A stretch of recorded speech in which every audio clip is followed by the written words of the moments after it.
Charlie Hebdo, le siège du journal de ce torchant qui a brûlé, et ainsi que son site internet piraté. Pourquoi ça? Parce que, bon, on nous explique, comme par hasard, pendant que l'Europe s'écroule, mais totalement, qu'il y a un G20 à Nice où ça risque de dégénérer grave, puisqu'il y a des black blocs là, des anarchistes. Bon, tout ça est manipulé, bien sûr, hein, mais bon, bref, la Grèce qui a décidé de faire un référendum pour une fois démocratique, etc. Donc il y a tout qui s'écroule, il y a quelque chose vraiment, ça sent vraiment le roussi, vraiment, la situation est vraiment tendue. Comme par hasard, il y a le, le siège de Charlie Hebdo qui brûle, et parce que soi-disant, ils ont fait la une, Sharia Hebdo, etc. Bon, hormis le fait que et son site internet qui a été piraté. Hormis le fait que c'est des torchants, hein, vous vous rendez compte, le journal de l'ex-Val, dirigé aujourd'hui par Charb, c'est des torchants de propagande. C'est des torchants de propagande, c'est des bouffeurs de curés. Ils n'ont absolument rien de démocrate. Ah, ça, c'est clair. Il suffit de se rappeler l'affaire de Fontéval, où le dessinateur Lefred Tourant, aujourd'hui au Canard enchaîné, a dessiné, a fait une petite caricature du pédophile Patrick Fante, le chansonnier collègue pendant 25 ans, 20-25 ans de Philippe Val, qui était donc pédophile, condamné à la pédophilie, qui a fait de la prison. C'est un pédophile. Et Val n'avait pas aimé cette caricature de Lefred Tourant et l'avait censurée. Donc ces gens sont des hypocrites, ce ne sont pas des démocrates. Que ceci soit clair. Il faut arrêter de prendre les gens pour des imbéciles. Arrêter ce cirque. D'ailleurs, il n'y a pas que le foyer, enfin, comment on appelle ça, la boîte, le bâtiment de Charlie Hebdo a brûlé. Il faudrait tous les brûler. Mais on n'a pas besoin de les brûler parce que ces journaux sont en train de couler tout seuls. Ils ne vendent plus de journaux. Il y a des restructurations de quotidiens. Ils sont en train de virer du personnel. Ça ne se vend plus. Pourquoi? Parce que c'est du mensonge. Les gens en ont marre de ce mensonge. Donc, l'histoire de fond, c'est quoi? L'histoire de fond, il ne faut pas l'oublier, elle est très simple. C'est qu'ils sont en train de critiquer le retour de l'islam et de la chaïra dans des pays musulmans depuis 14 siècles. 14 siècles d'islam, on reproche le retour de la charia. Bon, ça, au niveau de la véracité de cette information, on la laisse de côté, hein, que ce soit Al-Nahda ou Abdel Jalil en Libye, enfin tous agents de la CIA, la charia, moi, j'y crois pas 30 secondes. Sauf que, on les a bombardés, on a fait 40-50 000 morts en Libye, etc., pour leur ramener la démocratie. Ils ont fait un choix démocratique, surtout en Tunisie, puisque les contrôles internationaux, des élections, des scrutins, enfin du déroulement du vote, c'est très bien fait, il n'y a pas eu de fraude, et on nous explique que démocratiquement ça a marché, mais in fine, la réponse ne leur convient pas. Donc qu'est-ce qu'ils sont en train de faire à la Tunisie et à la Libye? Ils sont en train de faire ce qu'ils ont fait en France en 2005 pour le traité de Lisbonne, c'est-à-dire, enfin pour le traité de Lisbonne, pour le traité européen, le référendum, puisqu'ils se sont assis dessus à Lisbonne, puisqu'ils ont ratifié le mini-traité. Donc le peuple français a voté non, l'Irlandais aussi, la Hollande aussi. Alors soit on s'assoit carrément dessus comme en France, c'est-à-dire bien un coup d'État, c'est un coup d'État constitutionnel, c'est évident, c'est le terme juridique adéquat. Ou sinon, on demande aux gens de revoter comme des gamins. Vous savez, on jette pile ou face jusqu'à ce que je gagne. Je rejette jusqu'à ce que je gagne. C'est exactement la même chose. Donc, ceci n'a rien, absolument rien de démocratique. Donc, j'aimerais comprendre, moi, déjà, tous ces guignols, toute cette pourriture journalistique, corrompue, partouzeuse, cocaïnomane, de quel droit, dans leur faillite intellectuelle, dans leur faillite économique, dans leur faillite professionnelle, de quel droit ils donnent la leçon aux musulmans, aux maghrébins? Je ne comprends pas déjà. Intellectuellement, je ne comprends pas. Ça, c'est comme je crois que c'est Combat d'Hélice ou Le Guen, je ne sais plus qui c'est qui parlait à la télé et qui commençait à rouspéter sur la Chine, sur l'entrée en Chine dans le fonds de soutien. Mais vous croyez que quoi? Vous croyez que la France, elle est encore debout comme avant? Vous croyez que vous avez le droit à la parole? La France, elle a coulé, c'est terminé. Elle a coulé, on est mort, on est mort. On est endetté à hauteur de plusieurs milliers de milliards d'euros. On est fini, on ferme sa gueule quand on est à terre. Il faut être, pour avoir droit au chapitre, il faut être fort, puissant, indépendant, intelligent, etc., etc. Vous en avez fait faillite, aussi bien intellectuellement que matériellement. C'est une faillite totale. Donc dans cette faillite lamentable, mais vraiment catastrophique, où on parle actuellement au Portugal d'enfants à l'école qui tombent dans les pommes d'hypoglycémie parce qu'ils viennent à l'école sans manger, au Portugal, en Europe, dans cette faillite européenne, de quel droit n'importe quel abruti de Charlie Hebdo ou de je ne sais quel autre torchant, je les mets tous au même niveau, hein, que ce soit le Canard enchaîné, le Monde, tous, absolument tous sans exception. C'est tous des bouffeurs de curés. Ce qui les intéresse, c'est de cracher sur la religion, sur Dieu, que ça soit au niveau du théâtre de l'hôtel de ville ou je ne sais quel truc de Castellucci sur le visage du Christ, que l'appelle la campagne, ou que ça soit sur l'islam. Ils passent leur temps à insulter Dieu, à blasphémer, sous prétexte de liberté d'expression, ce qui n'a absolument aucun sens, mais vraiment absolument aucun sens, parce que moi aussi je vais vous insulter vos ancêtres, insulter vos parents d'une façon extrêmement vulgaire et grossière, et tout ça pour une liberté, ça n'a pas de sens, ceci n'a aucun sens. D'ailleurs, j'aimerais bien moi qu'ils se prononcent tous ces guignols, toute cette pourriture putride de caste journaleuse, quand Dieudonné Mbala se fait censurer pour risque d'atteinte aux troubles bidules, l'ordre public, etc.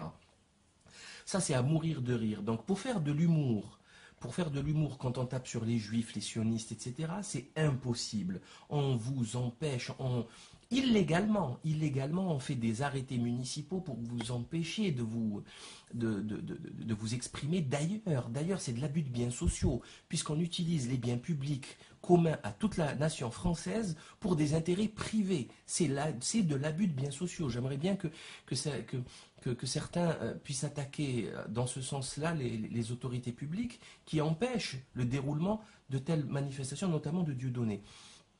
Alors, quand Dieudonné veut s'exprimer, alors que il faut vraiment être fou pour aller trouver une quelconque haine chez cet humoriste, le meilleur de France, le meilleur de sa génération. Et donc on l'interdit sur plein de villages en France, plein, il n'y en a pas qu'un seul, c'est des dizaines. Et quand on va pour insulter l'islam, ou carrément faire dans la scatophilie et jeter des excréments sur un poster géant du Christ que le salut la campagne, qu'est-ce qu'on fait? On parle d'art et de liberté d'expression. Mais franchement, vous allez nous prendre encore longtemps pour des imbéciles, bande de guignols, bande de lâches. Vous rigolez, vous plaisantez, il faut arrêter là, il faut stopper, arrêtez. Plus personne n'y croit à votre liberté d'expression. Bande de larbins. Vous travaillez pour des industriels, vous fermez vos gueules. Et on l'a vu d'ailleurs, ça part tous ensemble avec DSK, dans le Carlton, etc. Vous êtes des guignols, vous êtes des vendus, vous êtes des traîtres, vous êtes des esclaves du fric. Tout simplement. Maintenant, je vais en venir clairement aux faits. Donc on nous a dit que le truc a brûlé et que le site a été piraté. Sauf que, bon, le truc a brûlé. Déjà, remettons les choses dans leur contexte. En France, nous sommes dirigés par des services de police barbouzards. Alors, juste dernièrement, sont mis en examen toutes les grosses têtes de la police française, même le patron de la DCRI, Bernard Squarcine. Pechnard a été mis en cause aussi dans l'affaire des écoutes et des fadettes. Donc c'est des flics quasiment qui font que dans l'illégal, hein, que dans la barbouzerie. Vous avez Michel Néret, le second de la police judiciaire lyonnaise, qui fait dans le recel, dans la drogue, dans la prostitution, etc. Jean-Christophe Lagarde, donc commissaire divisionnaire au Carlton, qui part tous avec DSK. Qui d'autre? Le second de la DCRI aussi qui est impliqué dans cette affaire du Carlton. Enfin, c'est quand même une voyoucratie franc-maçonnisée. Hein, c'est tous des francs-maçons, ma main à couper. Certains, on le sait, d'autres, on ne le sait pas, mais il suffit de le vérifier. Si vous voulez, vous n'avez qu'à attaquer en diffamation, comme ça on va au tribunal et on demandera tout ça aux tribunaux et on demandera aux loges de sortir leur listing, même si ça va être difficile, bon, c'est pas grave. Donc toute cette pourriture-là, c'est elle qui dirige la police et c'est elle qui est censée faire des enquêtes. Voilà. Bon. Maintenant, on sait, nous, que la police, pour discréditer toute manifestation, ils envoient des casseurs. Ça, ils ont été filmés, c'est prouvé. On connaît l'opération Gladio aussi, ou Ergenekon en Turquie, où la franc-maçonnerie mondiale, dans son complot de déstabilisation et de gouvernance mondiale, a fait exploser des bombes pour accuser les communistes une fois, pour accuser les islamistes une autre fois, etc., pour créer la panique, le chaos, et donc imposer un ordre assez singulier, notamment en Algérie avec le GIA, etc., ou en Égypte, avec 40 ans d'état d'urgence. Bref, donc on le sait qu'ils sont capables de le faire puisqu'ils l'ont déjà fait. Donc maintenant, moi je me pose une question. Est-ce qu'il n'est pas judicieux de croire que c'est les autorités de l'Empire, l'OTAN, la France, les États-Unis, etc., qui a fait ce petit coup foireux de Charlie Hebdo? Parce que pourquoi je le dis? Je le dis le plus simplement du monde, le plus calmement du monde. Parce qu'il n'y a pas d'intégristes en France. Il n'y a pas d'islamistes, ça n'existe pas. Hein. C'est pas les petits barbus, moi je les ai fréquentés, je les connais, j'en connais plein. C'est des gens extrêmement simples, calmes, et je dirais même pour une grande part des peureux. Mais vraiment peureux, ils veulent pas de problème, ils veulent pratiquer leur religion tranquillou, mais vraiment, hein, vraiment très très simple. J'en connais pas. En Algérie, oui, mais c'est pas des islamistes. C'est des Algériens patriotes qui voulaient libérer leur pays de criminels et d'assassins. C'est aussi simple que ça. Secondo, sur le site internet, il y a écrit, c'est hallucinant, des hackers turcs ont écrit texto que nous, les musulmans, on respectait Jésus et que eux ne respectaient pas le Almighty, prophète de l'islam. Almighty, c'est tout puissant. Ceci est un blasphème. Donc, il faudrait qu'on m'explique comment peut-on accuser Charlie Hebdo de blasphémer en commettant soi-même un blasphème. Donc, c'est évident que le type, cet abruti qui a écrit ça, c'est un agent des services qui est payé, qui a fait une petite page pourrie, il a mis un logo de Mohammed. En général, quand on veut se déclarer musulman, en général, il est beaucoup plus judicieux de mettre Allah, mettre Dieu. Mais c'est vrai que là, c'est une atteinte au prophète, donc c'est très bien de mettre Mohammed, il n'y a pas de souci. Sauf que Almighty est un des attributs, 99 attributs de Dieu dans la religion islamique et dans toutes les autres religions d'ailleurs, monothéistes, traditionnelles. Donc voilà, il faudrait m'expliquer, personne ne relève, bien sûr, il n'y a aucun journaliste qui relève cette contradiction flagrante. Mais c'est pas une contradiction, c'est catastrophique. Almighty, prophète, mais vous êtes cinglé ou quoi? Mais vous êtes débile? Mais oui, vous pouvez pas le remarquer parce que vous êtes trop stupide. Mais vraiment, vous êtes trop débile. Trop débile. C'est pas parce que vous avez des cravates, des beaux costards et que vous passez à la télé avec des beaux jingles que vous êtes intelligent. Ça n'a strictement rien à voir. L'habit ne fait pas le moine. Permettez-moi cette expression. Hein, et ça correspond bien au sujet de la question. Donc voilà, c'est tout simplement. Autre chose, autre contradiction, bande de lâches. On ne vous a pas vu condamner Ben Ali et Trabelsi, hein, ces sorciers cocaïnomanes avec leur caverne d'Ali Baba de billets, avec de passeports et de vinasse et de whisky. Ça partouze, ça tue, ça assassine. Pendant des 40 ans, ça a mis... ça a prostitué toute une nation au tourisme sexuel, à la pédophilie. On a vu des maires connus, des politiciens connus de France aller partouzer là-bas et acheter des enfants, bande de pourriture. On ne vous a pas vu. D'ailleurs, vous ne pouvez pas condamner ça puisque vous-même, vous êtes des pédophiles. Patrick Fante est un pédophile. Vous cautionnez tout ça. Vous faites les interviews des pédophiles, Daniel Cohn-Bendit, Mitterrand, Jack Lang. Vous êtes des pédophiles. Vous êtes d'une pourriture